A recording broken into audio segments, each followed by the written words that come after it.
జస్పా brother గారికి వందనాలు. నా పేరు మేరీ. మార్చి 25వ తారీఖు నుంచి మీ లైవ్ మా సిస్టర్ గారు షేర్ చేశారండి. చూస్తున్నాము, 3 లైవ్లు చూస్తున్నాము. తెల్లవారుజామున, మధ్యాహ్నము, ఈవినింగ్ టైంలో 3 లైవ్లు చూస్తున్నాము. మార్చి ఎండింగ్ అప్పుడు మేము ఒక ఈఎంఐ కట్టాలి. ఆ ఈఎంఐ కోసం నేను ప్రార్థన చేశాను. ఈఎంఐ కట్టినందుకు నీకు స్తోత్రములు, కట్టడానికి సామర్థ్యం ఇచ్చినందుకు నీకు వందనాలని చెప్పేసి నేను ప్రేయర్ చేసుకున్నాను. ఆ ఈఎంఐ కట్టేశాము. ఏప్రిల్ 1వ తారీఖు నుంచి మంత్ ఎండింగ్ వరకు ఈఎంఐలు కట్టాల్సిన సమకూర్చినందుకు వందనాలు అని చెప్పేసి ప్రేయర్ చేసుకున్నాము. అన్నీ కట్టేశాము. మంత్ ఎండింగ్కి ఒకటి మిగిలిపోయింది. మే 5వ తారీఖున మా బాబుకి చిన్న ఫంక్షన్ చేసుకుందామని అనుకున్నాము.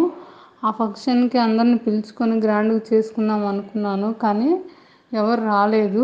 రాకపోయినందుకు ఆగిపోయిద్దామని అనుకున్నాను. మార్నింగ్ టైంలో లైవ్ ఏకీభవించాం బ్రదర్. లైవ్ ఏకీభవించిన తర్వాత ఆ ఫంక్షన్ జరిగింది మాకు. నిన్నటి దినాన మేము ఒక ఈఎంఐ పెండింగ్ ఉందని చెప్పాం కదా, ఆ ఈఎంఐ కట్టడానికి మా దగ్గర ఎటువంటివి కూడా వచ్చేటివి లేవు. కానీ మా దగ్గర చిన్న గోల్డ్ ఉంటే ఆ గోల్డ్ అమ్మేద్దామని చెప్పేసి అనుకున్నాము.